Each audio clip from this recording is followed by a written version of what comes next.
Hello बच्चों, आकाश के Hindi YouTube channel पे आपका स्वागत है। क्वांटम बूस्टर सीरीज़ जो कि नीट 2026 एस्पिरेंट्स के लिए है और आप जानते हैं कि इस सीरीज़ में हम आपकी बेहतर प्रिपरेशन के लिए जेईई मेन के प्रीवियस ईयर क्वेश्चंस डिस्कस करते हैं। तो इसी कड़ी में आज के सेशन में हम ऑर्गेनिक केमिस्ट्री के दो important chapter which is alcohol, phenol and ether और हेलो एल्केन, हेलो एरीन, इन दोनों चैप्टर के कुछ पीवाईक्यू डिस्कस करेंगे जो प्रीवियसली जेईई मेन में पूछे गए हैं। ये सारे पीवाईक्यू बहुत इंपॉर्टेंट है और आप इस सेशन को अच्छे से अटेंड करना क्योंकि इससे आपकी जो प्रिपरेशन है और बेहतर होगी। तो ठीक है, स्टार्ट करते हैं। This is your first question. Hello बच्चों, आकाश के हिंदी यूट्यूब चैनल पे आपका स्वागत है। जेईई मेल सीरीज में आज के सेशन में ऑर्गेनिक केमिस्ट्री का एक और इम्पोर्टेंट टॉपिक हम आपके लिए लेके आए हैं। बेसिकली दो चैप्टर्स हम डिस्कस करेंगे, अल्कोहल, फिनोल, ईथर और हेलो एल्केन, हेलो एरीन। ये दोनों ऑर्गेनिक केमिस्ट्री के बहुत इंपॉर्टेंट चैप्टर है। तो इन दोनों चैप्टर के कुछ इंपॉर्टेंट पीवाईक्यूज आज हम डिस्कस करेंगे। ओके, तो स्टार्ट करते हैं and this is your first question. The total number of mono bromo derivatives formed by alkanes with molecular formula C5H12 excluding stereoisomer. तो आप ये ध्यान देना, यहाँ पे क्या लिखा हुआ है, अल्केन्स। C5H12 मॉलिक्यूलर फॉर्मूला से जितनी भी पॉसिबल अल्केन्स बन सकती है ना, उन सभी पॉसिबल अल्केन्स की हम बात कर रहे हैं और उन सभी पॉसिबल अल्केन का मोनो ब्रोमो डेरिवेटिव हमें बनाना है। अभी क्वेश्चन रिलेटिवली आसान हो जाएगा क्योंकि यहाँ पे जितने भी मोनो ब्रोमो डेरिवेटिव आपको बनाना है ना, वो सब बस स्ट्रक्चरल काउंट करना है। किसी भी स्ट्रक्चर के जितने पॉसिबल स्टीरियो आइसोमर हो सकते हैं वो सब काउंट हमें नहीं करना है, स्टीरियो आइसोमर्स को एक्सक्लूड करना है। तो C5H12 वैसे इन्होंने बता रखा है कि अल्केन है, बाकी अल्केन के मॉलिक्यूलर फॉर्मूला से मैच करता है इसलिए भी अल्केन होगा और इसका डिग्री ऑफ अनसैचुरेशन आप कैलकुलेट करोगे फॉर्मूला अप्लाई करके तो भी 0 आएगा। तो C5H12 ओपन चेन स्ट्रक्चर हमें बनाना है विद ऑल सिंगल बॉन्ड। तो 5 कार्बन आइटम के लिए हम कितनी ओपन चेन स्ट्रक्चर बना पाते हैं? 3। एक तो पेंटेन होता है, आइसोपेंटेन और एक नियोपेंटेन। अब करना क्या है, मोनो ब्रोमो डेरिवेटिव। तो बेसिकली कार्बन आइटम पे हाइड्रोजन आइटम को रिप्लेस करके एक ब्रोमीन लगाना है। तो कितने पॉसिबल डिफरेंट तरीके से ये प्रोडक्ट हम बना सकते हैं। तो पेंटेन में अगर आप देखोगे तो फर्स्ट कार्बन पे ब्रोमीन लगा सकते हैं या सेकंड पे लगा सकते हैं या थर्ड पे लगा सकते हैं। इधर से आप फर्स्ट पे लगाओगे तो 1 ब्रोमो पेंटेन इक्वल हो जाएगा। इधर से आप सेकंड पे लगा नहीं पाओगे, वरना इस साइड से जो सेकंड पे लगा है ना, जो 2 ब्रोमो पेंटेन बना है, इधर से सेकंड पे ब्रोमीन लगाने पे भी सेम 2 ब्रोमो पेंटेन ही मिलेगा। तो ये सारे क्वेश्चंस हमने क्लास में प्रैक्टिस कर रखे हैं। तो पेंटेन के ऊपर अगर आप ब्रोमीन एटम अटैच करोगे तो 3 डिफरेंट मोनो ब्रोमो प्रोडक्ट आपको मिल सकते हैं। सिमिलरली आइसोपेंटेन में अगर आप देखोगे ना, तो ये फर्स्ट कार्बन पे ब्रोमीन हम अटैच कर सकते हैं, सेकंड पे, थर्ड पे, फोर्थ पे, हर पॉसिबल कार्बन आइटम पे अगर आप यहाँ पे ब्रोमीन अटैच करोगे तो आपको डिफरेंट मोनो ब्रोमो प्रोडक्ट मिलेगा। बस ये कार्बन आइटम आप और देख लो, इस कार्बन आइटम के रेस्पेक्ट में ये दोनों कार्बन आइटम एग्जैक्टली सेम है। तो अगर हम यहाँ पे ब्रोमीन आइटम अटैच करेंगे और यहाँ पर वापस से एक ब्रोमीन आइटम अटैच करेंगे तो दोनों प्रोडक्ट एग्जैक्टली सेम बनेंगे। आप चाहो तो इसको बना के देख सकते हो, यहाँ पर ब्रोमीन अटैच करो और यहाँ पर ब्रोमीन अटैच करो, इन दोनों का IUPAC नॉमेनक्लेचर जब हम करेंगे ना, एग्जैक्टली सेम आएगा क्योंकि दोनों कंपाउंड एग्जैक्टली सेम है। नियोपेंटेन में मिडिल वाले कार्बन पे ब्रोमीन हम लगा नहीं सकते वरना वैलेंसी 5 हो जाएगी। साइड में चारों कार्बन आइटम एग्जैक्टली सेम है, वहां पर एक ब्रोमीन हम लगा के एक सिंगल मोनो ब्रोमो डेरिवेटिव हम बना पाएंगे। तो टोटल C5H12 का 3 पॉसिबल अल्केन है और उन तीनों पॉसिबल अल्केन में ब्रोमीन आइटम लगाने से काउंट कीजिए 1 2 3 4 5 6 7 8 डिफरेंट मोनो ब्रोमो डेरिवेटिव्स आपको मिल रहे हैं। 8 डिफरेंट मोनो ब्रोमो प्रोडक्ट हम यहाँ पे बना सकते हैं। ये थोड़ा सा सवाल तभी मुश्किल होता है जब इंडिविजुअली यहाँ पे ये पूछा जाता है कि टोटल आइसोमर कितने बनेंगे इंक्लूडिंग स्टीरियो आइसोमर। तो फिर हमें क्या करना पड़ता, ये सारे के सारे 8 मोनो ब्रोमो डेरिवेटिव्स की स्ट्रक्चर बनानी पड़ती और हर स्ट्रक्चर के हमें टोटल स्टीरियो आइसोमर काउंट करने पड़ते। फिलहाल ये सब नहीं करना है। सो क्वेश्चन नंबर 1 का आंसर हो गया अपने पास, total 8 mono bromo derivatives are possible for C5H12 alkane excluding stereoisomers. Clear? चलो नेक्स्ट क्वेश्चन पे चलते हैं। For the following sequence of reactions, the correct product are, तो ये सीक्वेंस हमें दे रखा है 1 2 3, 3 रिएजेंट के साथ हमें बेंजीन का रिएक्शन करना है, फाइनली क्या बनेगा? तो रिलेटिवली मुझे लग रहा है कि क्वेश्चन तो काफी इजी है। बेंजीन के ऊपर कौन सी रिएक्शन होती है? Electrophilic substitution reaction. Br2Fe, यहां से हमें मिलेगा Br प्लस इलेक्ट्रोफाइल। तो Br प्लस इलेक्ट्रोफाइल बेंजीन के ऊपर अटैच होगा। बेंजीन में फिलहाल सारे कार्बन आइटम इक्वल है, तो बेंजीन के किसी भी कार्बन आइटम पे Br प्लस इलेक्ट्रोफाइल सब्स्टिट्यूट कर दो, आंसर आएगा ब्रोमोबेंजीन। नेक्स्ट स्टेप, Mg और ड्राई ईथर के साथ इसका रिएक्शन करना है। तो ये आपको याद दिलाएगा ग्रिग्नार्ड रिएजेंट के फॉर्मेशन का, Rx प्लस Mg RMgX। तो कार्बन ब्रोमीन बॉन्ड हमें यहां से ब्रेक करके और MgBr वाला बॉन्ड बना देंगे। ग्रिग्नार्ड रिएजेंट में जो कार्बन का मैग्नीशियम के साथ बॉन्ड होगा, इसका नेचर आयनिक होगा। तो आप इसे इस तरीके से आयंस में ब्रेक डाउन करके लिख दीजिए, ताकि आपको पता चल जाएगा कि ग्रिग्नार्ड रिएजेंट बेसिकली प्रोवाइड क्या करता है। ग्रिग्नार्ड रिएजेंट RMgX क्या प्रोवाइड करवाता है? R negative MgX positive. R negative क्या हो गया? बेसिकली कार्बन एटम के ऊपर नेगेटिव चार्ज, बहुत अच्छा न्यूक्लियोफाइल, बहुत अच्छा बेस। तो सिमिलरली अपने पास बेंजीन के किसी कार्बन के ऊपर एक नेगेटिव चार्ज है और इसकी हम रिएक्शन करवा रहे हैं CH3OH के साथ। CH3OH में hydrogen atom which is connected to oxygen, ये एसिडिक प्रोटॉन है और Grignard reagent is a very powerful base. तो कौन सी रिएक्शन हो जाएगी? एसिड बेस, और सिंपल आंसर आएगा। ये कार्बन नेगेटिव इस एसिडिक H+ को हटाएगा, तो कार्बन के ऊपर आ गया हाइड्रोजन, तो ये बेंजीन ही बन गया वापस से। और यहां से कौन सा आयन बचा? MgBr positive. यहां से H+ हटाएंगे तो क्या बचा? CH3O minus. तो यहां पर जो अपने पास ऑप्शन हो जाएगा, that is option number A, it is correct. तो क्वेश्चन एकदम सिंपल था। एक स्टेप हमने ये यूटिलाइज किया था कि ग्रिग्नार्ड रिएजेंट का फॉर्मेशन कैसे होता है, और एक बार अगर ग्रिग्नार्ड रिएजेंट का फॉर्मेशन हो गया तो ग्रिग्नार्ड रिएजेंट की रिएक्शंस हमें याद आनी चाहिए। Grignard reagent RMgX, R negative MgX positive. R मतलब अल्काइल ग्रुप ना, तो अल्काइल ग्रुप में कार्बन आइटम के ऊपर नेगेटिव चार्ज है, तो कार्बन आइटम के ऊपर नेगेटिव एक बहुत ही पावरफुल बेस होता है और बहुत ही पावरफुल न्यूक्लियोफाइल होता है। तो ऑर्गेनिक केमिस्ट्री में जहां पर भी बेस की जरूरत पड़ती है वहां पर ग्रिग्नार्ड रिएजेंट हम यूज कर सकते हैं, जहां पर भी न्यूक्लियोफाइल की जरूरत पड़ती है वहां पर भी ग्रिग्नार्ड रिएजेंट यूज किया जा सकता है। Clear? Okay, now we move on to next question. So this is question number 3। Major product P of the above reaction. Okay, तो बेंजीन है, ब्रोमीन है, अल्कीन है और रिएक्शन करवा रखी HBr के साथ। तो ये तो हो गया एसिड का रिएक्शन, अब अल्कीन के ऊपर करेंगे। अल्कीन के ऊपर HBr का एडिशन, मार्कोनिकॉफ एडिशन प्रोडक्ट। लेकिन यहां पर आपको एक पेरोक्साइड का प्रेजेंस भी दे रखा है, और ये पेरोक्साइड की एग्जैक्ट स्ट्रक्चर कैसी है? बेंजीन C डबल बॉन्ड और 2 टाइम्स और 2 टाइम्स ऑक्सीजन एटम्स। तो ये रहा अपने पास पेरोक्सिल लिंक। तो पेरोक्साइड की प्रेजेंस में HBr का जो एडिशन है वो एंटी मार्कोनिकॉफ रूल फॉलो करेगा। कोई रीअरेंजमेंट यहाँ पे पॉसिबल नहीं होगा। बेसिकली आपको पाई बॉन्ड ब्रेक करना है, H+ और Br- अटैच करना है यूजिंग एंटी मार्कोनिकॉफ रूल। तो ये अपने पास हाइड्रोकार्बन में अल्कीन का रिएक्शन आ गया। तो पहली स्टेप तो आपको ये करनी पड़ेगी, इसको मैं यही सॉल्व कर देता हूं। ये बेंजीन हो गया, यहाँ ब्रोमीन है, कार्बन आइटम पे इधर H+ लगाओ, इधर Br- लगाओ, एंटी मार्कोनिकॉफ रूल फॉलो करके ये एडिशन प्रोडक्ट मैंने बना दिया। अब अगली स्टेप देखते हैं। COF2 के साथ रिएक्शन करवा रहे हैं, तो COF2 क्या प्रोवाइड करेगा? F- nucleophile. ये अभी अपने पास अल्काइल हैलाइड बन चुका है।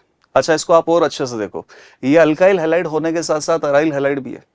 अल्काइल हैलाइड और अराइल हैलाइड की कौन सी कैरेक्टरिस्टिक रिएक्शन होती है? SN, nucleophilic substitution. Nucleophile attack करेगा, लिविंग ग्रुप लीव करेगा। लेकिन अल्काइल हैलाइड पे न्यूक्लियोफिलिक सब्स्टिट्यूशन बहुत इजीली हो जाता है, अराइल हैलाइड पे उतना इजीली नहीं हो पाता है। वरना आप यहां पर भी SN रिएक्शन करवा सकते थे। अराइल हैलाइड में इजीली क्यों नहीं हो पाता है? क्योंकि हैलोजन का जो लोन पेयर है वो बेंजीन के साथ रेजोनेंस में है, इसीलिए कार्बन हैलोजन का ये जो बॉन्ड है ये पार्शियल डबल बॉन्ड है।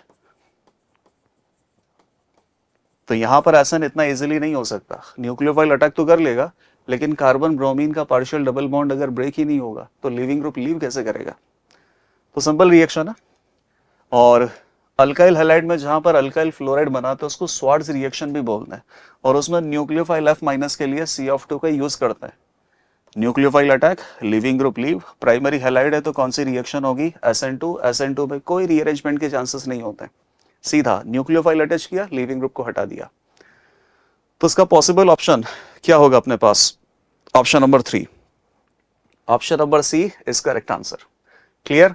इसमें दोनों रिएक्शन का यूटिलाइजेशन हो गया। एक तो एंटी मार्कोनिकोव एडिशन जो होता है HBr का in presence of peroxide alkyne के ऊपर, that is called peroxide effect, उस रिएक्शन का भी इस्तेमाल हो गया, स्वार्ट्ज रिएक्शन का भी इस्तेमाल हो गया। अब अगले क्वेश्चन पे चलते हैं। So this is question number 4। The product A and B formed in the above reaction are. Okay, reactions में अपने पास अल्कोहल है और यहां पर अल्काइल हैलाइड है। अच्छा, ये तो सीधा याद आ गया, एसिड के साथ आपने अल्कोहल को हीट किया है, dehydration of alcohol, dehydration of alcohol, even elimination होगा, प्रोडक्ट आपको मिलेगा सेडजेफ अल्कीन, और ये हो गया अपने पास अल्काइल हैलाइड। और अल्काइल हैलाइड का रिएक्शन किया है tertiary butoxide ion. Tertiary butoxide ion क्या है? बहुत ही पावरफुल बेस है, स्ट्रॉन्ग बेस है। अच्छा, स्ट्रॉन्ग बेस होने के साथ साथ ये बल्कि बेस भी है। स्ट्रॉन्ग बेस और अल्काइल हैलाइड किसको फेवर करता है? एलिमिनेशन E2 को। तो एलिमिनेशन E2 का जो प्रोडक्ट है यहां पर भी अल्कीन बनेगा। तो एक बार ये प्रोडक्ट हम बना के देख लेते हैं। डिहाइड्रेशन ऑफ अल्कोहल वाली रिएक्शन हमें करनी आती है। तो डिहाइड्रेशन ऑफ अल्कोहल में वैसे तो यहाँ पे डायरेक्ट आंसर बन जाएगा, क्योंकि रीअरेंजमेंट के चांसेस मुझे लग नहीं रहे। पहले स्टेप में ऑक्सीजन अपना लोन पेयर H+ को देता है, OH2+ में कन्वर्ट होता है, OH2+ बहुत अच्छा लिविंग ग्रुप है, लीव करेगा, कार्बोकेटाइन बनेगा। और ये जो कार्बोकेटाइन है यहाँ पर रीअरेंजमेंट होगा भी नहीं। अब अगली स्टेप में क्या होता है?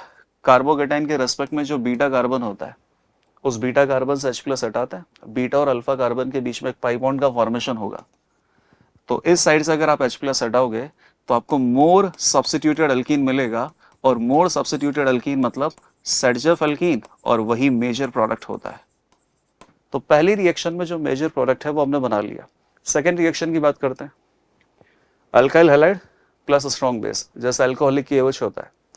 तो अल्काइल हैलाइड में स्ट्रॉन्ग बेस के साथ रिएक्शन करने पर एलिमिनेशन E2 होगा।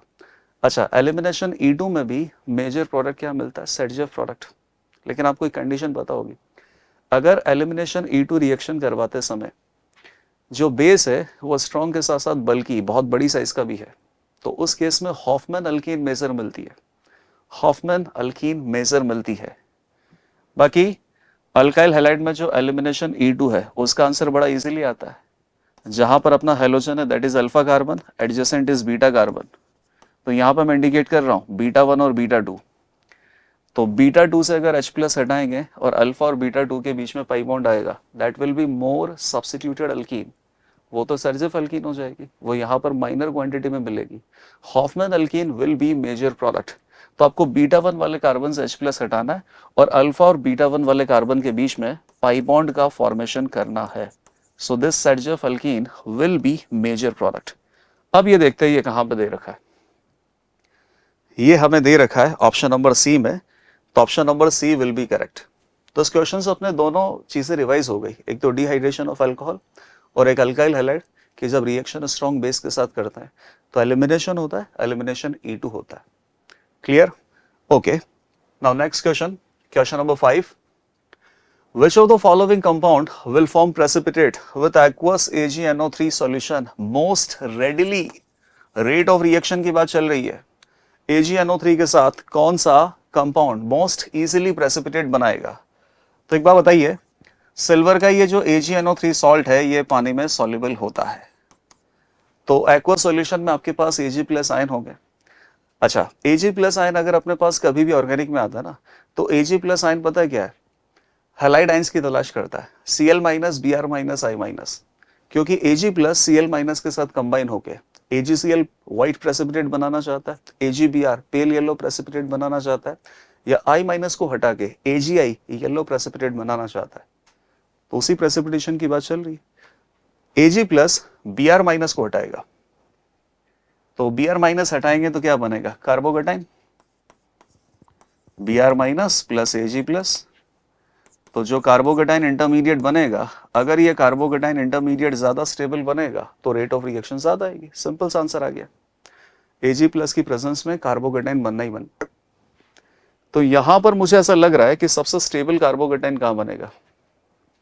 तो ये बी ऑप्शन में ही सबसे स्टेबल कार्बोकेटाइन बनेगा, क्योंकि ये जो कार्बोकेटाइन बन रहा है ना, लॉन पेयर गैप और पॉजिटिव नाइट्रोजन का प्लसम लग रहा है, और प्लसम इफेक्ट की वजह से कार्बोकेटाइन का स्टेबिलिटी सबसे ज्यादा होगा।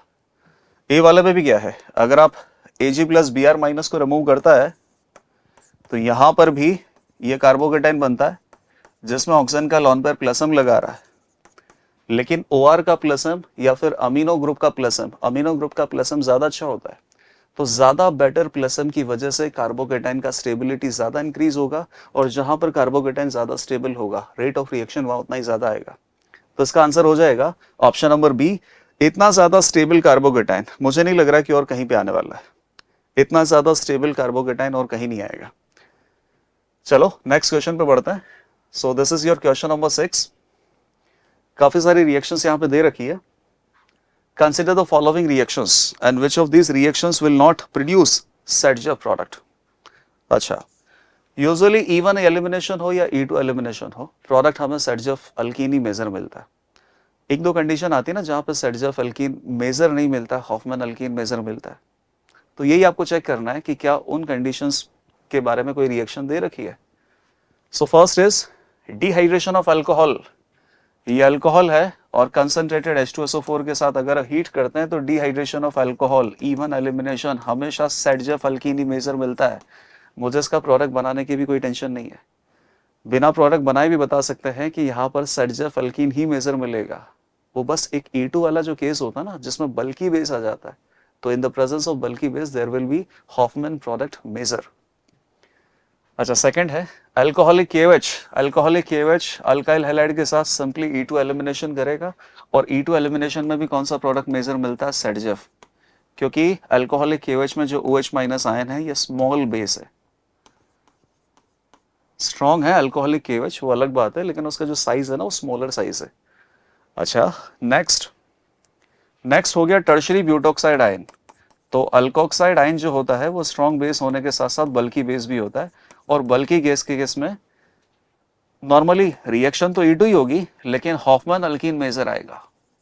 Hoffmann alkene will be major product. तो सी वाले में तो चलो हॉफमैन मेजर हमें मिलेगा ही मिलेगा। अब ऑप्शन नंबर डी में भी बात कर लेता हूं, इसको मैं बना देता हूं एक बार। 2CH3 है, OH, यहां पे H ऐसे बना देता हूं मैं। अच्छा, ये तो एल्डोल प्रोडक्ट ही है, और एल्डोल कंडेंसेशन में OH और इस कार्बन से H हम हटाते हैं तो यहाँ पे पाई बॉन्ड आता है, क्योंकि ये जो बनने वाली एल्कीन है वो कार्बोनिल ग्रुप के साथ रेजोनेंस स्टेबलाइज्ड होता है, इसीलिए हम ये एल्कीन बनाते हैं।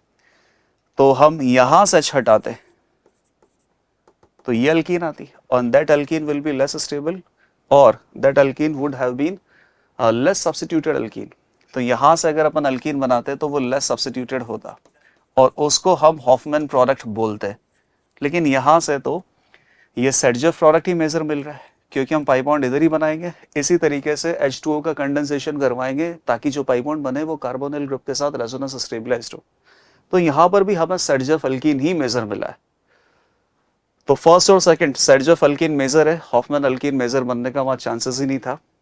ऑप्शन नंबर सी में बल्की बेस के साथ अगर अल्काइल हैलाइड की रिएक्शन करेंगे तो हॉफमैन अल्कीन मिलेगा ही मिलेगा। And option number D aldol condensation का लास्ट स्टेप है ये, यहां पर भी आपको सेडजर अल्कीन ही मेजर मिला है। तो केवल एक ऑप्शन नंबर सी रह गया जहां पे अपने पास सेडजर अल्कीन मेजर आ सकता है। Therefore option number 2 will be correct. यहां से एक ये रिएक्शन भी याद आ गई तुम्हें कि एल्डोल कंडेंसेशन में जो लास्ट स्टेप होती है वो रिमूवल ऑफ वाटर ही है।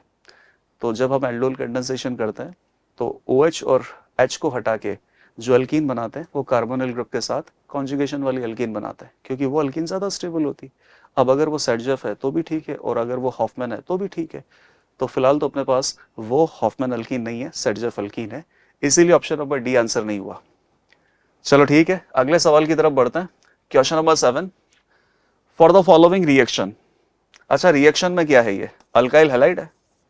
अल्काइल हैलाइड के ऊपर कौन सी रिएक्शंस होती है, न्यूक्लियोफिलिक सब्स्टिट्यूशन SN। SN1 में SN में अपने पास मैकेनिज्म कौन कौन सा होता है, SN1 SN2, और एक और होता है एलिमिनेशन रिएक्शन E2। E2 में एलिमिनेशन रिएक्शन में दो मैकेनिज्म होते हैं, E1 और E2। तो अल्काइल हैलाइड की ये जो रिएक्शंस दे रखी हैं इनके ऊपर सवाल बना के रखा है। तो सवाल बेसिकली क्या है अच्छा, सब्स्टिट्यूशन रिएक्शन के लिए जो रेट कांस्टेंट है वो दे रखा है Ks, और एलिमिनेशन का अगर पाथ आप चूज करते हो तो उसके लिए रेट कांस्टेंट दे रखा है Ke। जो रिएक्शन यहाँ पे ज्यादा होगी उस रिएक्शन का रेट कांस्टेंट ज्यादा आ जाएगा। जैसे मान लो अगर एसन रिएक्शन फेवर करता है तो Ks की वैल्यू ज्यादा होगी, और एलिमिनेशन रिएक्शन फेवर करता है तो Ke की वैल्यू ज्यादा होगी। चेक कर लेते हैं। प्राइमरी हैलाइड है, वैसे प्राइमरी हैलाइड में चाहे स्ट्रॉन्ग बेस ही क्यों ना अटैक करे, लेकिन सब्स्टिट्यूशन के ही प्रोडक्ट मेजर आते हैं, एलिमिनेशन के प्रोडक्ट माइनर आते हैं। अब यहां पे देख लेते हैं Z माइनस जिसका अटैक हम करवा रहे हैं ना, तो ये Z माइनस अपने पास क्या है, एक तो है इथॉक्साइड आयन और एक अपने पास है टर्शरी ब्यूटॉक्साइड आयन। तो ये बेसिकली बल्कियर बेस हो गया, तो ये किसको ज्यादा फेवर करेगा, एलिमिनेशन E2 को ज्यादा फेवर करेगा, और यहां पर सब्स्टिट्यूशन के प्रोडक्ट हमें ज्यादा मिल सकते हैं। तो इस तरीके से आपको कुछ आंसर बताना है। आंसर चूज कर लेते हैं, क्या है यहां पर रेट कांस्टेंट Ks और Ke आपको दे रखा है, the rate constant for substitution and elimination reaction, और आपको म्यू की वैल्यू बतानी है, और म्यू आपको दे रखा Ks बाई Ke का रेशो। ओके, तो ये रेशो ज्यादा कब होगा,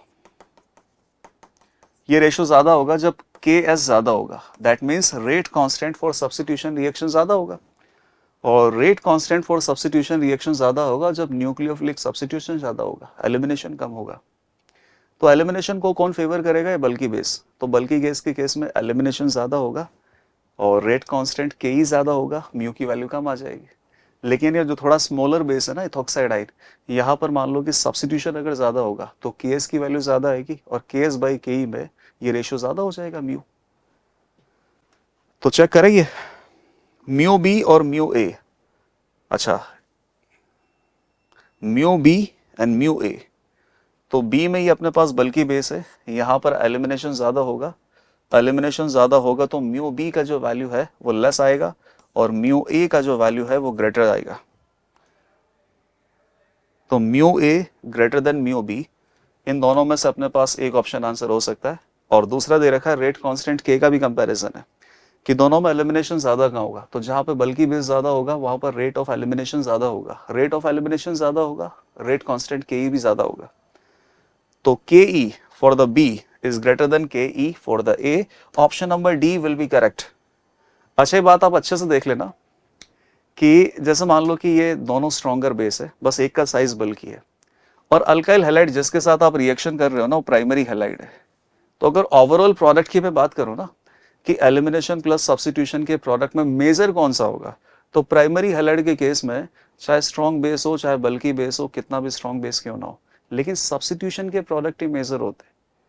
जैसे मान लो किसी में सब्स्टिट्यूशन के प्रोडक्ट 52% मिल गए तो 48% एलिमिनेशन के प्रोडक्ट भी होंगे।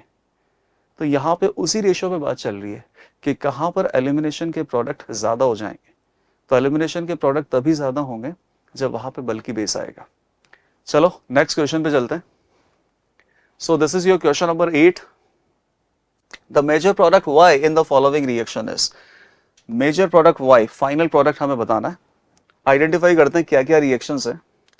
अल्काइल हैलाइड है, या तो एसन होगा या एलिमिनेशन होगा, और इन्होंने हमें दे रखा स्ट्रॉन्ग बेस अल्कोक्साइड आयन, तो एलिमिनेशन होगा। और स्ट्रॉन्ग बेस में भी कौन सा एलिमिनेशन होगा, E2, जहां पर अपने पास हेलोजन है that is alpha carbon, adjacent is beta carbon. Smaller base है, कोई बल्कि बेस नहीं है, तो हॉफमैन अल्कीन मेजर प्रोडक्ट नहीं आएगा, सिंपली सेडजेफ अल्कीन जो मेजर आता है वही मेजर आएगा। तो बीटा 2 वाले कार्बन वाली साइड से आपको H हटाना है, तो ये अपने पास ये अल्कीन बनेगा, ये मेजर प्रोडक्ट होगा। अल्कीन के ऊपर इलेक्ट्रोफिलिक एडिशन होता है, और सिंपली आपको इलेक्ट्रोफिलिक एडिशन करने के लिए रिएजेंट HBr दे रखा है। ये भी बात आप नोटिस किया करो कि जिस कंपाउंड के ऊपर जो रिएक्शन हो सकती है ना, उसी रिएक्शन को करवाने के लिए सूटेबल रिएजेंट देना पड़ता है। अब जैसे अल्कीन है, अल्कीन के ऊपर अगर कोई रिएक्शन नहीं हो सकती तो उस टाइप का रिएजेंट देने से क्या फायदा है, रिएक्शन हो ही नहीं पाएगी। जैसे हेलोफॉर्म रिएक्शन है, हेलोफॉर्म रिएक्शन का रिएजेंट क्या है, halogen in presence of basic medium. अब अल्कीन पे थोड़ी हेलोफॉर्म रिएक्शन होती है, तो हेलोफॉर्म रिएक्शन का जो रिएजेंट है वो अल्कीन के साथ कैसे दिया जा सकता है। अल्कीन के ऊपर एसिड का एडिशन होता है, हेलोजन का एडिशन होता है, तो वही सब आपको दिया जाएगा। पहले स्टेप में अल्कीन अपने पाई इलेक्ट्रॉन H+ को देता है, H+ इस कार्बन पर अटैच होगा ताकि कार्बोकेटाइन 3 डिग्री बने। और 3 डिग्री कार्बोकेटाइन में रीअरेंजमेंट भी नहीं होगा, तो फाइनल स्टेप में कार्बोकेटाइन वाले कार्बन पे Br माइनस अटैच होगा. So this 3 degree bromide will be major product. So answer is what? Option number c. Option number c correct answer एकदम. Yes. Now next question. So this is question number 9. Major product of the following reaction is, again यहां पे भी simply बस major product ही बताना है. तो पहले अपने पास क्या है? HBr. HBr का एडिशन कहां होगा? अल्कीन के ऊपर. क्या आपके पास अल्कीन है? यस, अल्कीन तो है यार. बना के देखते हैं इसको. ठीक है, पहले स्टेप में क्या होता है? अल्कीन अपने पाई इलेक्ट्रॉन H+ को देगा, H+ अटैच होगा, कार्बोकेटाइन बनेगा. H+ यहां अटैच होगा, कार्बोकेटाइन इधर बना लो. फिर कार्बोकेटाइन के ऊपर अगली स्टेप में Br माइनस अटैच हो जाएगा. तो आप चाहते तो डायरेक्ट ही HBr का एडिशन करके आंसर बना सकते थे. Next, alcoholic KOH. Alcoholic KOH तो E2 एलिमिनेशन करता ही है, बहुत फेमस है ये तो. अल्काइल हैलाइड में E2 एलिमिनेशन करवाने के लिए सबसे जो ज्यादा रिएजेंट यूज करता है वो अल्कोहलिक KOH यूज करता है. सेकेंड नंबर पे क्या यूज करता है? NaNH2. थर्ड नंबर पे अल्कोक्साइड आयंस. फिर उसी अल्कोक्साइड आयन में एक टर्शरी ब्यूटोक्साइड आयन दे देते हैं जो स्ट्रॉन्ग होने के साथ साथ बल्की हो जाता है. तो बल्की बेस के केस में फिर सेडजेफ छोड़ के हॉफमैन अल्कीन मेजर आने लग जाती है. ठीक है, एलिमिनेशन ये अल्फा और ये बीटा. अच्छा, इसमें भी अल्फा और बीटा. एलिमिनेशन अल्काइल क्लोराइड के लिए भी हो जाएगा, अल्काइल ब्रोमाइड के लिए हो जाएगा. तो minus HCl and minus HBr. तो ये पाई बॉन्ड बनेगा यहाँ पे. अच्छा, ये पाई बॉन्ड वैसे ठीक है. इस बीटा कार्बन से अगर आप यहाँ से छोड़ दो, इस बीटा कार्बन से अगर आप H+ हटाओगे तो यहाँ पाई बॉन्ड बनेगा. और ये जो कंपाउंड है ना, ये कीटो फॉर्म है, aldehyde ketone, C double bond हो. और मुझे ऐसा लग रहा है कि इसका एक बार इनोल फॉर्म बना के देख लेना चाहिए. तो अगर आप इसका इनोल फॉर्म बनाओगे ना, अगर हम इसका इनोल फॉर्म बनाएंगे तो ये बनेगा. और जनरली वैसे तो कीटो फॉर्म ज्यादा स्टेबल होता है, लेकिन इस कंपाउंड के लिए इनोल फॉर्म ज्यादा स्टेबल होगा. Why? Because enol form is aromatic. तो आपको इस कंपाउंड को इस फॉर्म में चेंज करके आंसर देना है. आंसर हो जाएगा ऑप्शन नंबर ए. तो यहां पर भी एक एक्स्ट्रा कॉन्सेप्ट आपको क्या यूटिलाइज करना पड़ा कि जो कंपाउंड अपने पास बना था वो एक कीटो फॉर्म मतलब C डबल बॉन्डो था. आप उसका इनोल फॉर्म बना के एक बार चेक कर लेते हैं, क्योंकि उसका इनोल फॉर्म एरोमेटिक बन रहा है. और in case enol form is aromatic, then enol form is more stable than keto form. चलो नेक्स्ट क्वेश्चन की तरफ बढ़ते हैं. So this is question number 10. Compound A gives a white precipitate when warmed with alcoholic AgNO3. यार white नहीं है, yellow precipitate हो सकता है क्योंकि इसके अंदर ब्रोमीन है. तो Ag+Br- को अगर कंज्यूम करता भी है तो पेल येलो प्रेसिपिटेट बनेगा. खैर आगे बढ़ते हैं. Oxidation of A, this compound A, जब आप इसका ऑक्सीडेशन करोगे that gives an acid C8H6O4. B, इस एसिड का नाम रख दिया आपने B can easily form hydride anhydride on heating. Identify the compound A. तो बेसिकली C8H9Br, ये जो कंपाउंड A है हमें इसको आइडेंटिफाई करना है. और ये बता रखा है कि इसमें Ag+Br- को हटा के AgBr प्रेसिपिटेट बना सकता है. और इस कंपाउंड का अगर ऑक्सीडेशन करेंगे तो एक ऐसा कार्बोक्सिलिक एसिड बनेगा जिसको फर्दर हीट करने पर एनहाइड्राइड बन सकता है. तो ये ऐसा साफ ही दिख रहा है. सारे के सारे जो कंपाउंड दे रखे हैं उनमें एक बेंजीन बना रखा है, और बाकी जो 2 कार्बन आइटम है और ब्रोमीन आइटम है वो बेंजीन पे अटैच कर रखे हैं. तो जैसे मान लीजिए कि आप फर्स्ट ऑप्शन पे ट्राई करते हो ना, तो फर्स्ट ऑप्शन पे अगर हम ट्राई करेंगे तो क्या Ag+ यहाँ से Br- को खा सकता है? यस, अल्काइल हैलाइड है, Br- को हटाएगा, कार्बोकेटाइन बनेगा, और ये कार्बोकेटाइन रेजोनेंस स्टेबलाइज्ड भी होगा, कोई प्रॉब्लम नहीं है. तो Ag+ यहाँ से Br- को हटा के प्रेसिपिटेशन रिएक्शन कर सकता है.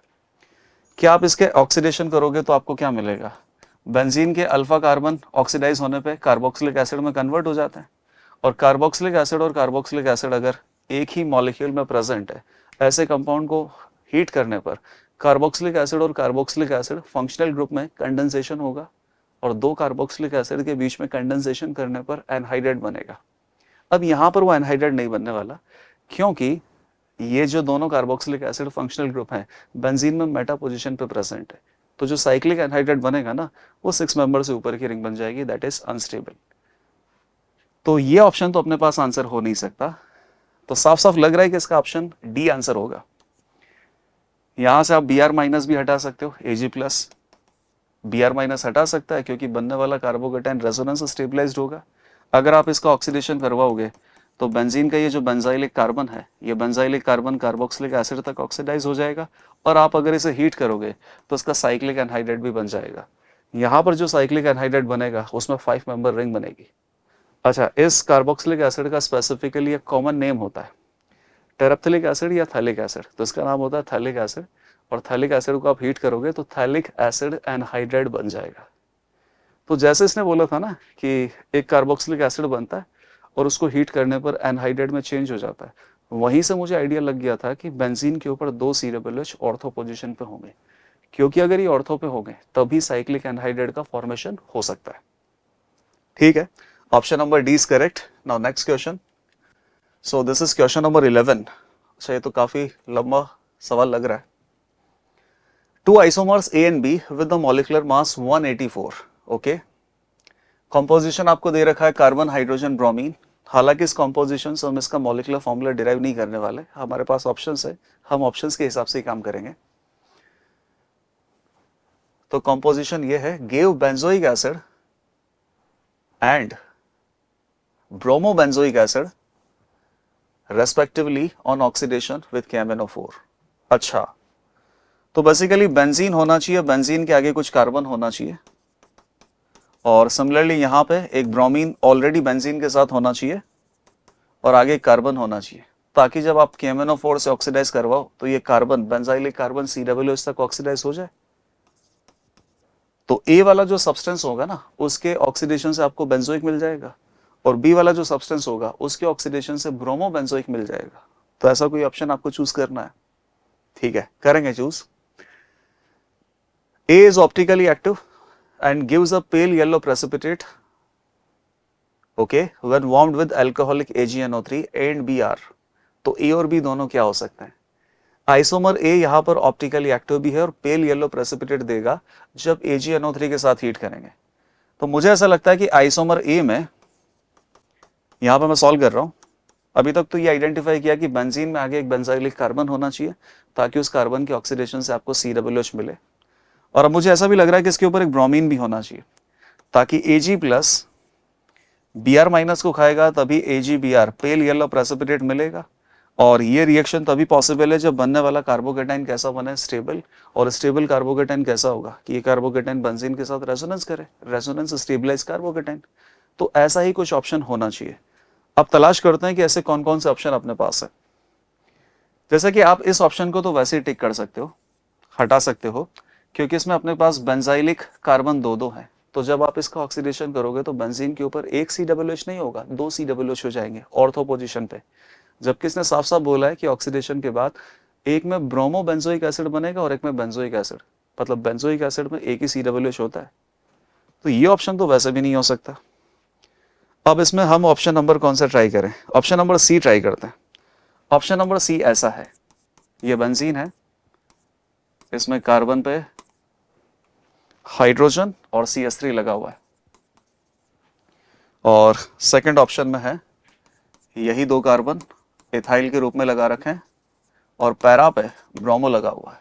ठीक है, तो काइरल सेंटर है तो ये ऑप्टिकली एक्टिव भी हो गया सिंगल काइरल सेंटर की वजह से,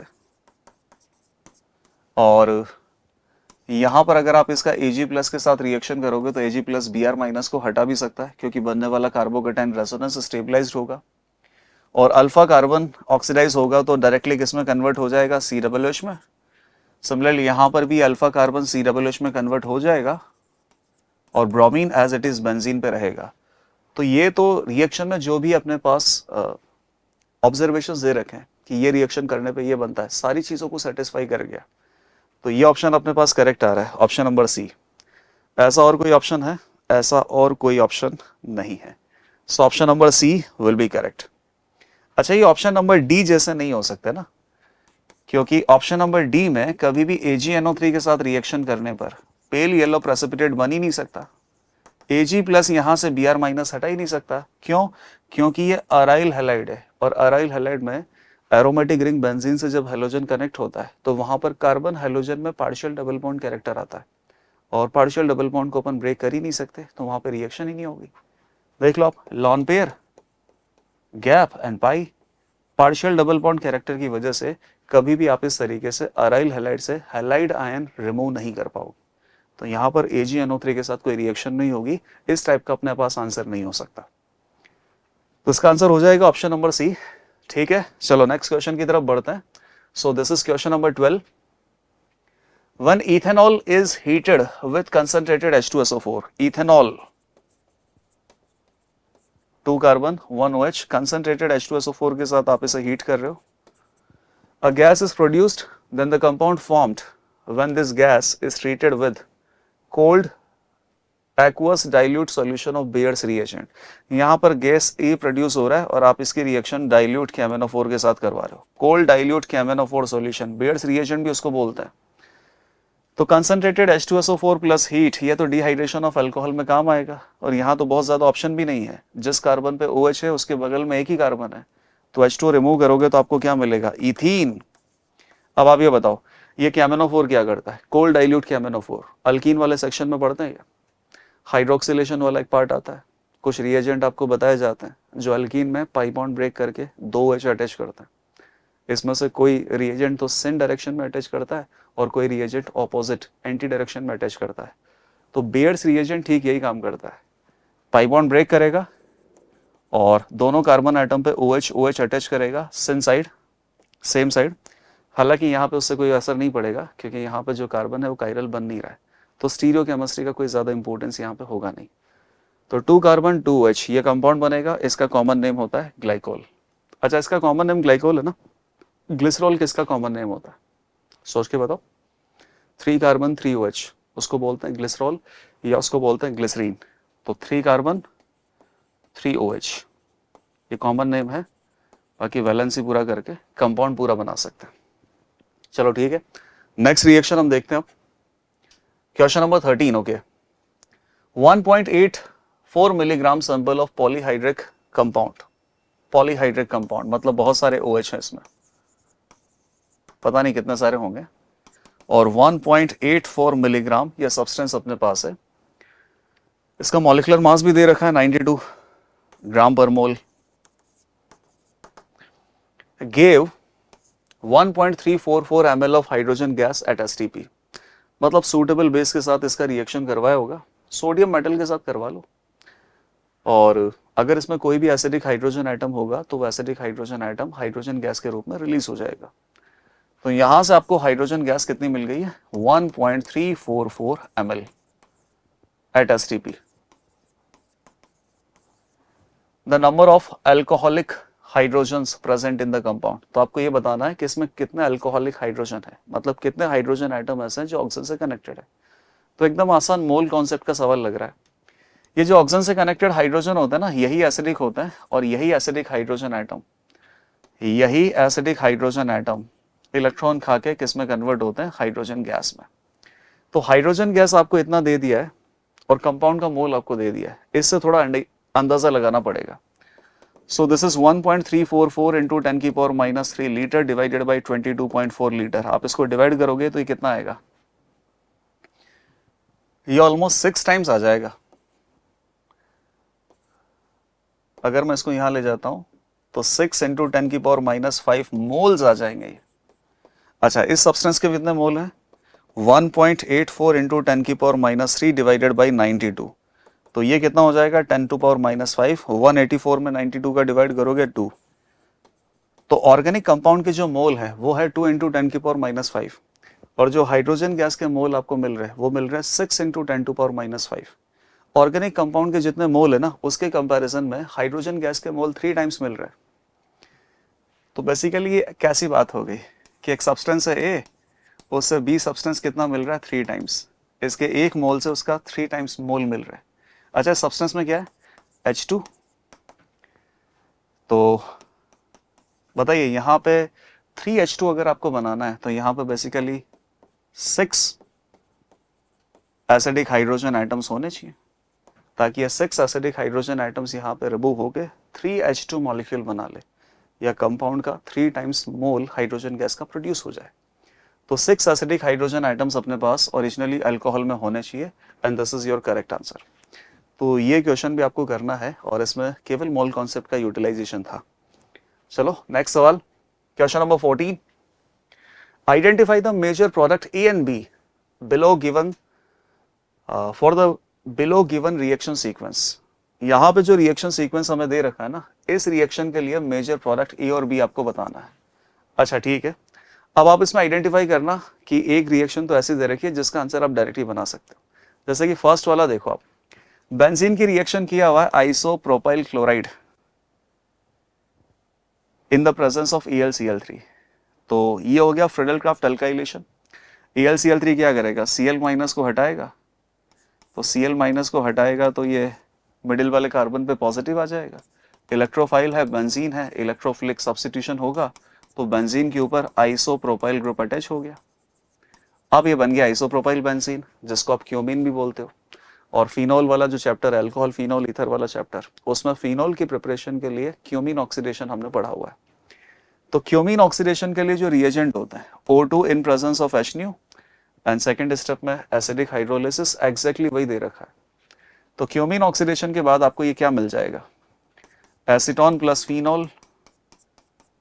अच्छा, यहां पर ये आपने क्या रिएक्शन कर रखी है, Na2Cr2O7, sodium dichromate concentrated acidic medium में। तो ये सोडियम डाइक्रोमेट एक ऑक्सीडाइजिंग एजेंट है, ये फिनोल को ऑक्सीडाइज करवाता है। तो बेसिकली पी जो कंसिडर किया है ना, ये इसी को किया है। तो ये फिनोल को ऑक्सीडाइज करवा देगा और क्या बनाएगा, हाइड्रोक्विनोन, सॉरी क्विनोन बनाएगा ये। तो ये हो जाएगा अपने पास A। और फिनोल की रिएक्शन अगर आप Br2 in non polar solvent करोगे तो यहाँ पर एक बार ब्रोमिनेशन होता है, Br2 से आपको इलेक्ट्रोफाइल मिलेगा Br+, और फिनोल में OH लगा हुआ है, OH ऑर्थो पैरा डायरेक्टिंग होता है, इलेक्ट्रोफाइल ऑर्थो या पैरा पोजीशन पर सब्स्टिट्यूट होगा, मेजर प्रोडक्ट मिलेगा पैरा ब्रोमोफिनोल।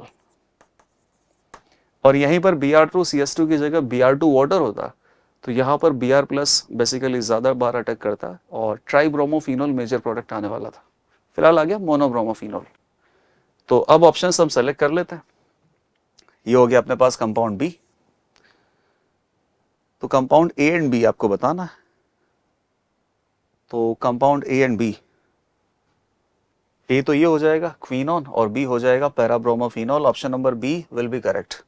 अच्छा, कंपाउंड ए हो जाएगा क्विनोन, कंपाउंड बी हो जाएगा parabromophenol. Option number B is absolutely correct. Clear.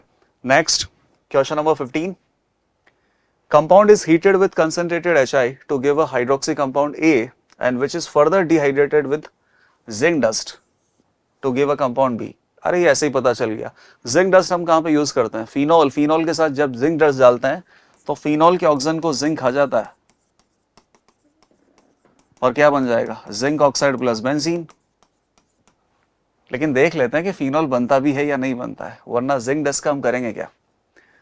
तो ये कंपाउंड है, इसकी रिएक्शन HI के साथ कर रहा है। ईथर क्लीवेज विद HI, इसका मैकेनिज्म तो हमें एनसीईआरटी में भी दे रखा है। जो ईथर का HI के साथ क्लीवेज होता है, तो ईथर बेसिकली दो हिस्सों में टूट जाता है, एक बनता है अल्कोहल, एक बनता है अल्काइल आयोडाइड। कौन सा हिस्सा अल्कोहल और कौन सा हिस्सा अल्काइल आयोडाइड बनता है, इसके लिए मैकेनिज्म फॉलो करना हो। तो ईथर का जो क्लीवेज है ना, वो SN1 SN2 दोनों तरीके से हो सकता है। क्या स्टेप्स होती है, सबसे पहले तो ऑक्सीजन अपना लोन पेयर H+ को देगा, तो ऑक्सीजन के ऊपर पॉजिटिव आ जाएगा, पॉजिटिव फॉर्मल चार्ज। अब ये ऑक्सीजन लिविंग ग्रुप में कन्वर्ट हो चुका है, ऑक्सीजन पॉजिटिव चार्ज बर्दाश्त थोड़ी करता है। अब बात क्या होती है कि अगर इस ऑक्सीजन से लगा हुआ ये अल्काइल ग्रुप या फिर ये अल्काइल ग्रुप, दोनों में से कोई भी अगर एक 3 डिग्री है, दोनों में से कोई भी अगर एक 3 डिग्री है तो SN1 मैकेनिज्म होता है, और दोनों में से कोई भी 3 डिग्री नहीं है तो SN2 मैकेनिज्म होता है। क्या इन दोनों में से कोई भी एक 3 डिग्री है, बिल्कुल नहीं है, तो कौन सा मैकेनिज्म होगा, SN2। और SN2 मैकेनिज्म होता कैसे कि न्यूक्लियोफाइल जब अटैक करता है ठीक उसी समय पे लिविंग ग्रुप लीव करता है, साइमल्टेनियस होता है, सिंगल स्टेप में। तो न्यूक्लियोफाइल अटैक करेगा यहाँ पे और लिविंग ग्रुप लीव करेगा ठीक उसी समय पे। तो प्रोडक्ट आपको क्या मिलेगा, लिविंग ग्रुप फिनोल, और आइसोप्रोपाइल में इस कार्बन पे लग जाएगा आयोडीन, आइसोप्रोपाइल आयोडाइड। तो ये तो हो गया अपने पास A, और फिर इसी का जिंक डस्ट के साथ रिएक्शन करेंगे तो B हमें क्या मिल जाएगा, बेंजीन प्लस जिंक ऑक्साइड। तो phenol plus benzene, phenol plus benzene, option number D will be correct. अच्छा, ये SN2 जो रिएक्शन हुई है तो I माइनस ने इस अल्काइल ग्रुप के ऊपर क्यों अटैक किया है? न्यूक्लियोफाइल ने यहां अटैक करके लिविंग ग्रुप फिनॉल को क्यों हटाया? न्यूक्लियोफाइल ने यहां क्यों नहीं अटैक किया इस जगह पे? भाई O पॉजिटिव लिविंग ग्रुप है तो न्यूक्लियोफाइल अटैक करेगा और लिविंग ग्रुप लीव करेगा। ऐसा क्यों नहीं हुआ है? ऐसा इसलिए नहीं हुआ है क्योंकि ये बॉन्ड कभी टूट ही नहीं आएगा। कार्बन ऑक्सीजन के बीच में ये जो बॉन्ड है ना, पार्शियल डबल बॉन्ड है ड्यू टू रेजोनेंस, तो ये बॉन्ड थोड़ा मजबूत है, इस साइड से ये बॉन्ड कभी टूटेगा नहीं। जब भी बेंजीन के ऊपर ऑक्सीजन कनेक्टेड है ना, तो कार्बन ऑक्सीजन बॉन्ड कभी टूटेगा ही नहीं। वो ऐसी कोई भी रिएक्शन नहीं मिलेगी जिसमें कार्बन ऑक्सीजन बॉन्ड ब्रेक होता हुआ आपको दिखाई दे, because it is a partial double bond. Now next question, so this is question number 16. The number of non-ionizable protons present in the product B, non-ionizable protons present in the product B obtained from the following reaction. अच्छा, इन reaction में जो product B बनेगा ना, इसमें non ionisable hydrogen atom कितने हैं? तो ionisable hydrogen atom कौन होते हैं? जो एसिडिक हाइड्रोजन एटम होते हैं, जिनको एक्वस सॉल्यूशन में H+ के रूप में निकाला जा सकता है। चलो पहले सॉल्व करते हैं, उसके बाद समझ में आएगा। अच्छा, अल्कोहल की रिएक्शन PCl3 के साथ OH हटाओ Cl लगाओ, वही हुआ है, और फास्फोरस के ऊपर ये 3 OH आ जाते हैं तो POH whole thrice H3PO3 phosphorous acid बन जाता है। तो ए हो गया फास्फोरस एसिड, इसका रिएक्शन PCl3 के साथ करना है, तो ये बनाना है अपन को B। अब B क्या बनेगा? अब यहाँ पे आपको गैस करना काफी मुश्किल होगा, हालांकि ये रिएक्शन अपने पास है ना, P ब्लॉक की NCERT में दे रखा ही है, तो इतना भी मुश्किल नहीं होगा अगर अपन ट्राई करें तो। अच्छा, PCl3 क्या है? नॉन मेटल का हैलाइड है, कोवलेंट हैलाइड है, और कोवलेंट हैलाइड के केस में अपन एक रिएक्शन पढ़ते हैं ना, हाइड्रोलिसिस ऑफ कोवलेंट हैलाइड। क्यों हाइलाइट्स का हाइड्रोलिसिस? क्यों? हाइड्रोलिसिस का मतलब होता है reaction with water. Water is a nucleophile, nucleophile attack करेगा, लिविंग ग्रुप लीव करेगा, तो हैलोजन ही तो बेस्ट लिविंग ग्रुप होता है, इसीलिए कोवलेंट हैलाइड का हाइड्रोलिसिस इनऑर्गेनिक में हम पढ़ते हैं। इससे प्रोडक्ट क्या बनता है? ये जो फास्फोरस हैलोजन का बॉन्ड ब्रेक हो जाता है और फास्फोरस पे न्यूक्लियोफाइल वाटर से OH- अटैच होता है, Cl- लीव करेगा तो Cl- के ऊपर H+ अटैच होगा, तो जो सेंट्रल एटम है ना उसके ऊपर OH अटैच होते हुए चले जाएंगे, तो सेंट्रल एटम कन्वर्ट होगा ऑक्सी एसिड में। कौन से ऑक्सी एसिड में? तो उसकी भी एक ट्रिक है। और ये जो साइड एटम है ना क्लोरीन, तो chlorine minus bromine minus leave करेगा, फिर उसके ऊपर H+ आएगा, वो कन्वर्ट होता है हाइड्रा एसिड में। और सेंट्रल एटम कौन से ऑक्सी एसिड में कन्वर्ट होता है? उसकी ट्रिक क्या है कि आप ये जो PCl3 है ना, इसमें सेंट्रल एटम की ऑक्सीडेशन स्टेट चेक कर लो, +3 है, तो +3 वाला फास्फोरस का ऑक्सी एसिड बनेगा, विच इज H3PO3। तो PCl3 को आप H3PO3 कंसिडर करते हो तो कोई दिक्कत नहीं है, बस PCl3 कोवलेंट हैलाइड है, और अगर आप इसका हाइड्रोलिसिस कर दोगे तो वो H3PO3 में कन्वर्ट हो जाएगा। सो दिस इज योर H3PO3। ये मान लो PCl3 ने H3PO3 का मुखौटा पहन रखा है, तो H3PO3 प्लस H3PO3 दो ऑक्सी एसिड के यूनिट को जब जोड़ते हैं तो क्या बनता है? डाइफॉस्फोरस एसिड बनेगा। उसी को और क्या बोलते हैं? पायरोफॉस्फोरस एसिड। पायरो मतलब 2 एसिड -1 वाटर। और ये ऑक्सी एसिड के यूनिट्स को कैसे अपन जोड़ते हैं? पहले आप इस ऑक्सी एसिड का फॉर्मूला बनाओ, फास्फोरस एसिड का, इसमें एक हाइड्रोजन फास्फोरस से कनेक्टेड होगा, और किस तरीके से कंबाइन करेंगे? इनके दोनों OH फंक्शनल ग्रुप्स के बीच में आप कंडेंसेशन करवा दो, H2 मॉलिक्यूल निकलेगा, बीच में अपने पास जो ब्रिजिंग ऑक्सीजन लिंक है वो कौन सा आएगा? POP link. अब बताइए, ये जो कंपाउंड है इसमें अभी भी आपके पास 2 OH है, मतलब 2 हाइड्रोजन ऑक्सीजन से कनेक्टेड है, दो आयोनाइजेबल हाइड्रोजन एटम है, और ये हाइड्रोजन एटम जो कि फास्फोरस से कनेक्टेड है, these are non ionisable hydrogen atom. यहां से जो अपने पास फॉर्मूला बन रहा है H4P2O5, ये जो एसिड है डाइफॉस्फोरस एसिड है, और डाइफॉस्फोरस एसिड में दो तो आयोनाइजेबल हाइड्रोजन एटम है और दो नॉन आयोनाइजेबल हाइड्रोजन एटम है, तो आंसर आ जाएगा non ionisable hydrogen atoms are 2। तो यहाँ पे इनऑर्गेनिक का कौन सा कॉन्सेप्ट हमने रिवाइज किया है? Hydrolysis of covalent halides. तो जो सेंट्रल एटम होता है वो उसके ऑक्सी एसिड में कन्वर्ट हो जाता है, और कौन से ऑक्सी एसिड में? ऑक्सीडेशन स्टेट आपको मेंटेन रखना है। चलो नेक्स्ट क्वेश्चन पे चलते हैं, question number 17। The number of sp2 hybridized carbon atoms in the compound X is। ये कंपाउंड X हमें बनाना और इसमें sp2 hybridised carbon atoms count करना है। तो sp2 हाइब्रिडाइज्ड कार्बन एटम कौन से होंगे? डबल बॉन्डेड कार्बन एटम, बस उतना ही काउंट करना है। रिएक्शन की स्टार्टिंग की गई अल्कोहल से और अल्कोहल का K2Cr2O7 स्ट्रॉन्ग ऑक्सीडाइजिंग एजेंट के साथ ऑक्सीडेशन कर रहे हैं। तो अल्कोहल 2 डिग्री है तो 2 डिग्री अल्कोहल को ऑक्सीडाइज करवा के कीटोन बना देगा। अगला कौन हो गया? बेंजीन, और उसके ऊपर MgBr, तो ये carbon negative MgBr positive. Grignard reagent के साथ रिएक्शन, एल्डिहाइड कीटोन के ऊपर न्यूक्लियोफिलिक एडिशन होता है और ग्रिग्नार्ड रिएजेंट बहुत अच्छा न्यूक्लियोफाइल कार्बन नेगेटिव प्रोवाइड करवाता है। न्यूक्लियोफाइल अटैक करेगा, पाई बॉन्ड ब्रेक होगा, हो गया न्यूक्लियोफिलिक एडिशन। तो ये पाई बॉन्ड ब्रेक होने के बाद न्यूक्लियोफाइल बेंजीन मैंने अटैच कर दिया और पाई बॉन्ड ब्रेक होने के बाद O नेगेटिव, और अगली स्टेप में आपने वाटर ऐड कर दिया तो O नेगेटिव वाटर से H+ हटाएगा, अल्कोहल बन गया। तो यही होता है। जब भी आप एल्डिहाइड कीटोन की रिएक्शन ग्रिग्नार्ड रिएजेंट से करते हो तो अल्कोहल बनाने के लिए तो करते हो, और एल्डिहाइड कीटोन के ऊपर ग्रिग्नार्ड रिएजेंट का एक ही बार रिएक्शन होता है, क्योंकि एक बार रिएक्शन होने पर अपना जो न्यूक्लियोफिलिक एडिशन है वो कंप्लीट और अल्कोहल बन जाता है। अब आगे क्या? H+ heat. तो H+ हीट हो जाएगा अपने पास dehydration of alcohol. Dehydration of alcohol की क्या स्टेप्स होती है? सबसे पहली स्टेप में तो क्या होता है? ऑक्सीजन अपना लोन पेयर H+ को देता है ताकि OH कन्वर्ट हो जाए OH2+ में। OH2+ बहुत अच्छा लिविंग ग्रुप है, लीव कर जाता है तो कार्बन पे आता है पॉजिटिव। इवन एलिमिनेशन होता है बेसिकली। कार्बोकेटाइन में यहाँ पे रीअरेंजमेंट होगा नहीं क्योंकि carbocation is already resonance stabilised. तो फाइनल स्टेप है।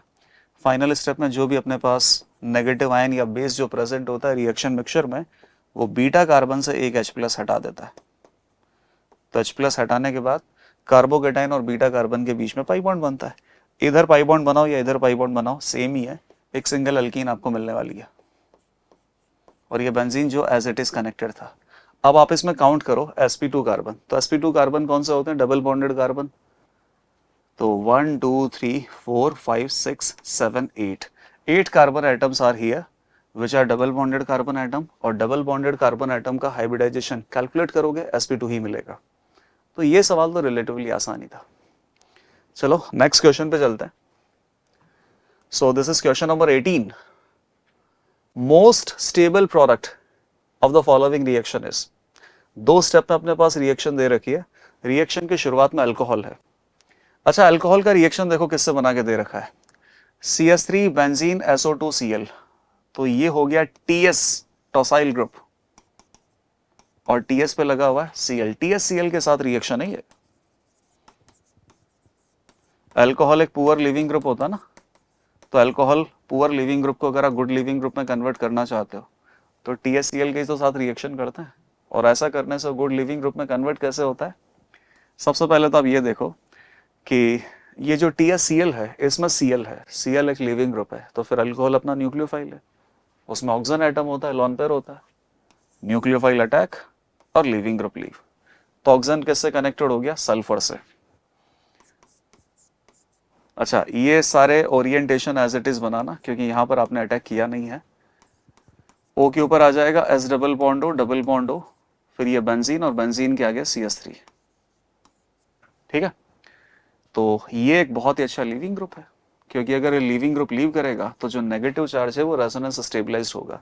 इसको क्या बोलते हैं? OTS बोलते हैं ना, OTS is a good leaving group. तो ये गुड लिविंग ग्रुप में कन्वर्ट हो चुका है। तो ये अपने पास एक मेथड होता है जिससे कि अल्कोहल को गुड लिविंग ग्रुप OTS में अपन चेंज कर सकते हैं। आपको सिंपली क्या करना है? अल्कोहल का रिएक्शन TSCl के साथ करवाना है। अब बताइए, कोई भी ऐसा कंपाउंड जिसमें कोई अच्छा सा लिविंग ग्रुप प्रेजेंट है, वहां कौन सी रिएक्शन हो सकती है? SN। और SN1 होगा कि SN2 होगा? वैसे तो वो अल्काइल हैलाइड की डिग्री पे डिपेंड करता है। अल्काइल हैलाइड में हैलाइड लिविंग ग्रुप होता है, यहाँ पर OTS लिविंग ग्रुप है, और बाकी चीज़ों पे भी डिपेंड करता है, जैसे कि DMF पोलर एप्रोटिक सॉल्वेंट है, किसको सपोर्ट करेगा? SN2 को, और न्यूक्लियोफाइल भी अपने पास अच्छा है CN-, तो न्यूक्लियोफाइल अटैक और लिविंग ग्रुप लीव। SN2 में एक सिंगल प्रोडक्ट बनता है, और वो प्रोडक्ट क्या होता है? इन्वर्जन का, क्योंकि न्यूक्लियोफाइल लिविंग ग्रुप की बैक साइड से अटैक करता है। तो वेज का जो ऑपोजिट है वो क्या हो जाएगा? डैश। तो डैश पर सी एन माइनस जोड़ दो। अब आपको यहाँ पे इतनी मेहनत जरूर करनी है कि ये जो प्रोडक्ट अपने पास बना है इसको A B C D option में से आइडेंटिफाई करना है कि कौन सा है। पहले तो क्या नहीं हो सकता, कौन सा प्रोडक्ट नहीं हो सकता? ए बी और डी ये सारे प्रोडक्ट नहीं हो सकते, क्योंकि इन ए बी और डी में जो सी एन और ये जो इथाइल ग्रुप है ना वो सेम साइड लगा हुआ है, या तो वेज वेज लगा हुआ है या डैश डैश लगा हुआ है, जबकि अपने पास जो प्रोडक्ट है ना उसमें वेज और डैश लगा हुआ है। तो आंसर इसका सी ऑप्शन ही हो सकता है। अब आप बोलोगे कि हमने जो प्रोडक्ट बना है एकदम तरीके से वो सी ऑप्शन जैसा तो दिख ही नहीं रहा है। कोई बात नहीं, आप इसको पलट के देख लो, एकदम सी ऑप्शन जैसा ही दिखाई देगा, लेकिन ऑप्शन नंबर ए बी और डी बिल्कुल नहीं हो सकता, क्योंकि उसमें दोनों जो कायरल सेंटर पे ग्रुप लगा रखे ना, या तो वो वेज वेज लगा रखे हैं या वो डैश डैश, जबकि हमने जो तरीके से आंसर बनाया उसमें एक वेज है और दूसरा डैश है। तो ऑप्शन नंबर सी ही करेक्ट आंसर होगा। ठीक है, चलो अगले सवाल की तरफ बढ़ते हैं। Question number 19, which of the following reagents will convert A to B? Okay, A to B कौन कन्वर्ट कर सकता है? तो यहां पे एक पाई बॉन्ड है, अल्कीन के ऊपर इलेक्ट्रोफिलिक एडिशन ही हम करवाएंगे, और ये carbon atom C double bond हो कार्बोनिल ग्रुप में कन्वर्ट हो गया एल्डिहाइड में। तो ये हम कैसे कर सकते हैं? ऐसा करते हैं, पाई बॉन्ड ब्रेक करके H और OH लगा लेते हैं। OH लगाने से क्या हो जाएगा, वो अल्कोहल में कन्वर्ट हो जाएगा, फिर अल्कोहल का माइल्ड ऑक्सीडेशन कर देंगे और mild oxidizing agent primary alcohol को एल्डिहाइड में कन्वर्ट करेगा। तो इस कार्बन पे मुझे OH चाहिए, ये तो डायरेक्ट आंसर हो गया। अगर आप इस कार्बन पे H और इस कार्बन पे OH जोड़ना चाहते हो तो एंटी मार्कोनिकॉफ एडिशन करना पड़ेगा H प्लस और OH माइनस का, और वो कौन करता है? Hydroboration oxidation. तो देख लेते हैं, सी ऑप्शन में अपने पास हाइड्रोबोरेशन ऑक्सीडेशन का रिएजेंट है, उसके बाद पीसीसी ऑक्सीडेशन। पीसीसी ऑक्सीडेशन क्या करता है? माइल्ड ऑक्सीडाइजिंग एजेंट है।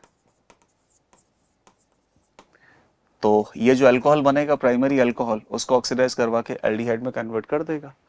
तो ये क्वेश्चन तो ना बिना ऑप्शन देखे ही कर दिया कि इस तरीके से आप इसको प्रोसीड करवा सकते हो। So option number C will be correct. Now question number 20, दो स्टेटमेंट हमें दे रखे हैं, वही बताना है कौन सा करेक्ट है कौन सा करेक्ट नहीं है, या करेक्ट एक्सप्लेनेशन है या नहीं है। Synthesis of ethyl phenyl ether may be achieved by Williamson ether synthesis. Ethyl हो गया ये और फिनाइल हो गया ये, क्या इस ईथर को हम विलियमसन ईथर सिंथेसिस से अचीव कर सकते हैं क्या? तो विलियमसन ईथर सिंथेसिस के रिएक्टेंट आप याद करो। विलियमसन ईथर सिंथेसिस में रिएक्टेंट क्या होता है? RO माइनस अल्कोक्साइड आयन और एक अल्काइल हैलाइड। और अल्काइल हैलाइड कैसा होना चाहिए? प्राइमरी। तभी एसएन रिएक्शन होगा, क्योंकि अल्कोक्साइड आयन एक बहुत अच्छा स्ट्रॉन्ग बेस है, और स्ट्रॉन्ग बेस हमेशा एलिमिनेशन करवा के मेजर प्रोडक्ट अल्कीन बनाएगा। हमें बनाना ही नहीं है, हमें SN2 का प्रोडक्ट बनाना है, ये बनाना है। न्यूक्लियोफाइल अटैक करेगा और लीविंग ग्रुप लीव करेगा। तो प्रोडक्ट अपने पास क्या बनना चाहिए? ईथर। और ईथर तो तभी बन सकता है जब रिएक्शन SN2 हो, और SN2 रिएक्शन होने के लिए आपको यहाँ पर जो सेकंड अल्काइल हैलाइड है ना वो कैसा रखना पड़ेगा? प्राइमरी। तो चेक करते हैं ये बन सकता है क्या। तो आपको इसको दो हिस्सों में बांट दो ऐसे, जैसे एक हिस्सा ये रख लो फिनॉक्साइड आयन, और एक ये रख लो इथाइल हैलाइड रख लो। हाँ, तो इथाइल हैलाइड प्राइमरी भी है, कोई दिक्कत नहीं है, और न्यूक्लियोफाइल अटैक करेगा, लीविंग ग्रुप लीव करेगा। विलियमसन ईथर सिंथेसिस से इथाइल फिनाइल ईथर हम बना सकते हैं। तो स्टेटमेंट ए इज करेक्ट। आगे बढ़ते, reaction of bromobenzene with sodium ethoxide. Bromobenzene, तो बेंजीन पे ब्रोमो लगा दो, sodium ethoxide C2H5O minus yields ethyl phenyl ether. तो नहीं, ऐसा नहीं होगा। ब्रोमोबेंजीन में तो न्यूक्लियोफिलिक सब्स्टिट्यूशन ही नहीं होगा, क्योंकि ब्रोमीन जैसे ही अराइल ग्रुप पे लगता है carbon bromine bond partial double bond हो जाता है। तो यहाँ पर ये सब नहीं होगा। न्यूक्लियोफाइल अटैक तो करेगा लेकिन लीविंग ग्रुप लीव ही नहीं करेगा। तो इस रिएक्शन के माध्यम से तो हम ऐसा नहीं कर सकते, इथाइल फिनाइल ईथर नहीं बना सकते। तो दूसरा कॉम्बिनेशन एक्चुअली में इसका यही था ना, कि आपने फिनाइल को तो बनाया फिनॉक्साइड आयन, और यहाँ पे आप क्या करते हैं? फिनाइल को बना लेते फिनाइल हैलाइड, और उधर बना देते इथॉक्साइड आयन। तो इस कॉम्बिनेशन से तो इथाइल फिनाइल ईथर नहीं मिलेगा, लेकिन इस कॉम्बिनेशन से डेफिनेटली इथाइल फिनाइल ईथर मिलेगा। फिनॉक्साइड आयन में कोई दिक्कत नहीं है, प्राइमरी हैलाइड पे SN2 मेजर प्रोडक्ट आएगा, nucleophile attack, leaving group leave, कोई प्रॉब्लम नहीं है। तो statement A is correct while reason is incorrect. तो आंसर क्या हो गया? Option number B, assertion is correct but reason is not. ठीक है, चलो नेक्स्ट क्वेश्चन की तरफ बढ़ते हैं अब।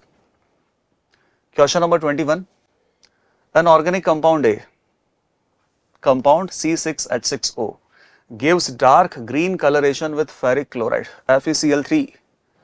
तो FeCl3 का जो टेस्ट है वो तो फिनोल देता है, तो डेफिनेटली ये फिनोल ही है। यहां पे लिख देता हूं मैं, डेफिनेटली ये फिनोल ही है। लेकिन फिनोल और जो न्यूट्रल FeCl3 है ये दोनों मिलकर वॉयलेट कलर का कंपाउंड बनाते हैं, नॉट डार्क ग्रीन। तो ये थोड़ा सा यहाँ पे मिस्टेक है। On treatment with chloroform and KOH, okay, तो फिनोल का रिएक्शन अगर आप क्लोरोफॉर्म प्लस बेस से करवाओगे तो ये अपने पास रिमर-टिमन रिएक्शन है। यहाँ पर प्रोडक्ट आपको क्या मिलता है? सैलिसैल्डिहाइड, यही मेजर होता है। और माइनर क्या होगा? ये CHO ग्रुप आप पैरा पे लगा दो तो ये माइनर हो जाएगा। क्लियर?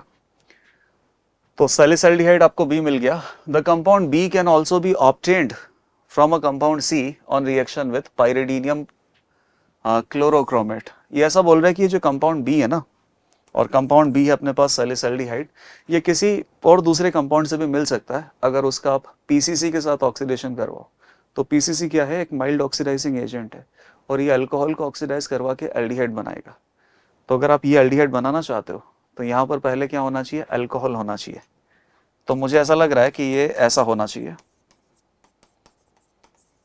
तो अगर आप इसका ऑक्सीडेशन करोगे PCC से तो सैलिसैल्डिहाइड बन जाएगा। Primary alcohol will change into aldehydic functional group. तो सारा अंदाजा तो हमें लग ही गया। डार्क ग्रीन कलरेशन, नहीं वायलेट कलर आता है न्यूट्रल FeCl3 के साथ, और ये हो गया फिनोल। फिनोल से फिर बन गया सैलिसैल्डिहाइड, और सैलिसैल्डिहाइड हम कौन से कंपाउंड से बना सकते हैं? इससे भी बना सकते हैं। Option number D is correct answer. पहला हो गया फिनोल, फिर सैलिसैल्डिहाइड रिमर-टिमन रिएक्शन के बाद, और ये सैलिसैल्डिहाइड इस कंपाउंड के माइल्ड ऑक्सीडेशन से भी बन सकता है। तो option number D will be correct. चलो नेक्स्ट क्वेश्चन देखेंगे अब। Question number 22, the major aromatic product C in the following reaction sequence will be. अच्छा, फाइनल जो प्रोडक्ट है सी वो हमें बताना है। ठीक है, सबसे शुरुआत में हमने क्या किया? HBr excess, okay. तो HBr की रिएक्शन ईथर के साथ भी होगी। एसिड की जो रिएक्शन है वो ईथर के साथ तो होती है, जैसे HI एसिड के साथ होती है, सिमिलरली HBr एसिड के साथ करवा लेंगे। और HBr का एडिशन अल्कीन के ऊपर भी होगा, तो दोनों जगह ही करना पड़ेगा। कर लेते हैं इसको। पहले ईथर क्लीवेज कर लेते हैं। सबसे पहले तो क्या होगा? ऑक्सीजन अपना लोन पर H+ को देगा तो O के ऊपर फॉर्मल चार्ज पॉजिटिव आ जाएगा। अब ईथर में ऑक्सीजन से जुड़ा हुआ O पॉजिटिव से जुड़े हुए जो दोनों अल्काइल ग्रुप है, अगर दोनों में से कोई भी 3 डिग्री है तो SN1 होता है, दोनों में से कोई भी 3 डिग्री नहीं है तो SN2 होता है। हालांकि यहाँ पे SN2 ही होगा, वैसे SN2 नहीं होगा, यहाँ पे SN1 ही होगा, लेकिन प्रोडक्ट आपको फिर भी सेम ही मिलेगा। लीविंग ग्रुप पहले ही लीव कर जाएगा, चाहे ये 3 डिग्री नहीं है, लेकिन लीविंग ग्रुप के पहले लीव करने से जो कार्बोकेटाइन बनेगा वो बनेगा स्टेबल, रेजोनेंस स्टेबलाइज्ड। फिर इसके ऊपर न्यूक्लियोफाइल Br- जुड़ जाएगा। ठीक है, ये भी यहां पे बना देते हैं। अल्कीन के ऊपर HBr का एडिशन करवा देता हूं, तो मैं यहीं पे कर रहा हूं इसको। H+ यहां जोड़ो ताकि कार्बोकेटाइन यहां बने, ताकि बेंजीन के साथ रेजोनेंस स्टेबलाइज्ड हो, और फिर इस कार्बोकेटाइन के ऊपर न्यूक्लियोफाइल Br- अटैच करना है। तो फाइनली जो प्रोडक्ट हमें मिला है ना वो ये मिला है। OH यहां पे है, और इस कार्बन पे भी ब्रोमीन है, और इस कार्बन पे भी ब्रोमीन है। ठीक है, इसके बाद आप इसकी रिएक्शन करवा रहे हो अल्कोहलिक KOH के साथ, अल्कोहलिक KOH E2 एलिमिनेशन। तो जिस कार्बन पर अपने पास हेलोजन है वो तो अल्फा हो गया, एडजेसेंट इज बीटा। यहां पर एलिमिनेशन के बाद पाई बॉन्ड आ जाएगा, HBr आपको हटाना है, और जब पाई बॉन्ड आ जाएगा उसके बाद इस पर फिर फर्दर एलिमिनेशन नहीं होगा। इधर से इसके लिए बीटा कार्बन से H+ आपको हटाना पड़ेगा, तो यहाँ पे भी पाई बॉन्ड आ जाएगा एलिमिनेशन E2 के थ्रू। तो ये जो प्रोडक्ट है ये मिल गया हमें, ये फिनॉल, और यहाँ पे 2-2 बार अपने पास पाई बॉन्ड आ गए। लास्ट ओजोनोलिसिस करना है। ठीक है, कर दो ओजोनोलिसिस इसका, और वो भी कैसा? रिडक्टिव ओजोनोलिसिस है, तो डबल बॉन्ड तोड़ो और डबल बॉन्ड लगा दो दोनों तरफ। तो प्रोडक्ट हमें क्या मिलेंगे? इसी के जस्ट ऊपर में बना रहा हूं, बाकी सब एज इट इज मेंटेन रखो। यहाँ पर आ जाएगा सी डबल बॉन्ड ओ, इधर भी आ जाएगा सी डबल बॉन्ड ओ, इधर भी आ जाएगा सी डबल बॉन्ड ओ, और ये भी हो जाएगा सी डबल बॉन्ड ओ। तो ये हाइड्रोजन अटैच करके आप इसे एल्डिहाइड बना दीजिए और ये हो जाएगा फॉर्मेल्डिहाइड। तो ऑप्शन नंबर सी अपने पास कौन सा आंसर है? ऑप्शन नंबर सी हो जाएगा, सॉरी, कंपाउंड नंबर सी जो मेजर प्रोडक्ट है ये हो जाएगा option B. Option B will be correct. अच्छा, ब्रोमीन नहीं है ना, ऑप्शन नंबर बी क्यों करेक्ट होगा? ऑप्शन नंबर ए करेक्ट होगा ना, यहाँ पे OH है, OH अपने पास है, ये ब्रोमीन कहाँ से आया? तो ऑप्शन नंबर बी इनकरेक्ट है, ऑप्शन नंबर ए ही करेक्ट है। तो यहाँ पे सारी रिएक्शंस यूटिलाइज हो गई वैसे तो। और आप देख ही रहे होंगे कि अल्कोहल फिनोल ईथर वाले चैप्टर में ईथर का जो क्लीवेज है ना वो एक बहुत इंपॉर्टेंट रिएक्शन है। तो ईथर का क्लीवेज आपको कैसे करना है, SN1 से करना है, SN2 से करना है, वो आप अच्छे से डिसाइड किया करो। चलो next question. So this is question number 23। The major product obtained in the following reaction is. अच्छा, ये तो डायरेक्ट है, बहुत सारे फंक्शनल ग्रुप हमें लगा के दे रखे और सीधा ये पूछा है कि लिथियम एल्यूमिनियम हाइड्राइड एक्सेस में है, कौन कौन से फंक्शनल ग्रुप को ये रिड्यूस कर सकता है। तो लिथियम एल्यूमिनियम हाइड्राइड तो सारे फंक्शनल ग्रुप को रिड्यूस करता है, बस अल्कीन और अल्काइन को नहीं करता है। तो NO2 को भी रिड्यूस करेगा, कीटोन को भी रिड्यूस करेगा, अल्कोहल को भी रिड्यूस करेगा। इसको रिड्यूस करके क्या बना देगा? अल्कोहल। कीटोन को भी रिड्यूस करके क्या बनाएगा? अल्कोहल। और NO2 को रिड्यूस करके NH2। So this is alcohol, this is alcohol, alkyne को डिस्टर्ब नहीं करेगा, NO2 को रिड्यूस करके NH2। Option number A is correct, सीधा ही आंसर आ गया ये तो, option number A is correct. चलो नेक्स्ट क्वेश्चन की तरफ जाना पड़ेगा, इसमें तो मैं क्या ही एक्सप्लेन करूंगा तुम्हें। Question number 24। The compound that gives following qualitative analysis. कौन सा ऐसा कंपाउंड है जिसके लिए ये सारे के सारे इन्फरेंस ट्रू है? जैसे पहला, डाइल्यूट HCl में वो इनसॉल्युबल होगा। अच्छा, डाइल्यूट HCl, एसिड में वो इनसॉल्युबल है, मतलब शायद खुद भी एसिड है, तभी एसिड और एसिड के साथ रिएक्शन नहीं होगी। अगर वो बेस है तो बेस तो फिर एसिड के साथ रिएक्शन करके सॉल्ट में कन्वर्ट हो जाएगा and salt will be soluble. तो बेस तो नहीं हो सकता। जैसे कि ऑप्शन नंबर सी और डी तो बिल्कुल नहीं हो सकता, क्योंकि ऑप्शन नंबर सी और डी में अमाइंस अपने पास हैं, amines are basic and base will be soluble in acidic solution, क्योंकि बेस तो एसिड के साथ रिएक्शन कर लेगा। अब ऑप्शन नंबर ए और बी आपके पास बचा है। NaOH में सॉल्युबल है, तो NaOH में कौन सॉल्युबल होगा या NaOH के साथ कौन रिएक्शन करेगा? अच्छा, ये वापस से बता देते हैं। NaOH बेस है, तो बेस के साथ कौन रिएक्शन करेगा? एसिड। लेट अस से कि कोई एसिड Ha है, NaOH में बेस कौन होता है? OH minus ion. OH minus ion acid से H प्लस हटाएगा तो OH minus plus H2O, sorry OH minus plus H plus H2O बनेगा, और बाकी क्या बचा? Na प्लस और A माइनस। अभी अगर ये रिएक्शन फीजिबल है तो ये रिएक्शन तभी फीजिबल होगी ना जब हमारा वाला एसिड, मतलब रिएक्टेंट में जो एसिड है वो प्रोडक्ट में बनने वाला एसिड से ज्यादा स्ट्रॉन्गर एसिड हो। तो प्रोडक्ट में कौन बना है? Conjugate acid. Weak, sorry, product में कॉन्जुगेट एसिड कौन बना है? वाटर। तो ये रिएक्शन तभी फीजिबल होगी जब given acid HA is more acidic then water. अगर HA एसिड वाटर से ज्यादा एसिडिक होगा तो वो सोडियम हाइड्रोक्साइड के साथ रिएक्शन करेगा, और वाटर से लेस एसिडिक होता है अल्कोहल, जबकि वाटर से ज्यादा एसिडिक होता है फिनॉल। तो फिनॉल ही सोडियम हाइड्रोक्साइड सॉल्यूशन में सॉल्युबल होगा, ना कि ये नॉर्मल अल्कोहल। और लास्ट, Br2 वाटर के साथ डीकलराइजेशन हो जाता है, तो ये भी बात सही है। Br2 वाटर का कलर होगा ब्रोमीन कलर, और जैसे ही फिनॉल की रिएक्शन Br2 वाटर के साथ करेंगे तो ब्रोमीन से Br प्लस इलेक्ट्रोफाइल मिलेगा, और वो Br प्लस इलेक्ट्रोफाइल फिनॉल के ऑर्थो पैरा पे अटैच हो जाएगा, रिएक्शन हो जाएगी। रिएक्शन हो जाएगी मतलब ब्रोमीन कलर खत्म हो जाएगा, सॉरी, ब्रोमीन खत्म हो जाएगा तो ब्रोमीन का ब्राउन कलर खत्म हो जाएगा, और ये जो बनेगा ना ट्राइब्रोमोफिनॉल, ये एक व्हाइट कलर का प्रेसिपिटेट होता है। तो सारे के सारे इन्फरेंस आपको यही इंडिकेट करते हैं कि आप फिनॉल के बारे में बात कर रहे हो। तो option number B will be correct. Okay, now question number 25। Again ये वापस से वही सवाल आ गया, ईथर और ईथर का HI एक्सिस के साथ reaction, ether cleavage with HI। तो चेक कर लेते हैं, SN1 रिएक्शन होगी या SN2 होगी? NC, नहीं CN है ये, साइनाइड। चलो सबसे पहले तो क्या होगा, ऑक्सीजन अपना लोन पेयर H प्लस को देगा, उससे O पॉजिटिव बनेगा। नाउ O पॉजिटिव एक बहुत अच्छा लिविंग ग्रुप है, बस बात इतनी सी है कि लिविंग ग्रुप पहले ही लीव कर जाएगा, कार्बोकेटाइन बनेगा, मतलब कि SN1 रिएक्शन होगी, या फिर न्यूक्लियोफाइल अटैक करेगा, उस समय लिविंग ग्रुप लीव करेगा। SN2 रिएक्शन होगी। तो यहाँ तो चलो SN2 ही होगा, क्योंकि O पॉजिटिव के दोनों तरफ जो अल्काइल ग्रुप है कोई भी 3 डिग्री नहीं है। तो कैसे रिएक्शन होगा? SN2 मतलब न्यूक्लियोफाइल अटैक करेगा, साइमल्टेनियसली लिविंग ग्रुप लीव करेगा। और न्यूक्लियोफाइल यहाँ तो अटैक नहीं कर सकता क्योंकि ये बॉन्ड कभी ब्रेक नहीं होगा, फिनॉल वाला जो बॉन्ड है पार्शियल डबल बॉन्ड कैरेक्टर की वजह से। सिमिलरली यहाँ पर जैसे आपको लग रहा है ना कि लिविंग ग्रुप अगर आप पहले ही हटा दो, भले से ये 2 डिग्री है लेकिन कार्बोकेटाइन तो स्टेबल बन सकता है ना, रेजोनेंस स्टेबलाइज, लेकिन वो भी नहीं करना है क्योंकि कार्बोकेटाइन एक्चुअली में स्टेबल नहीं बनेगा, अनस्टेबल बन जाएगा CN के माइनस सम इफेक्ट की वजह से।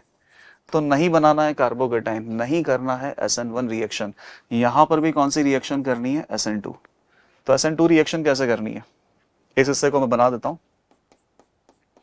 ऊपर वाला हिस्सा छोड़ दिया मैंने।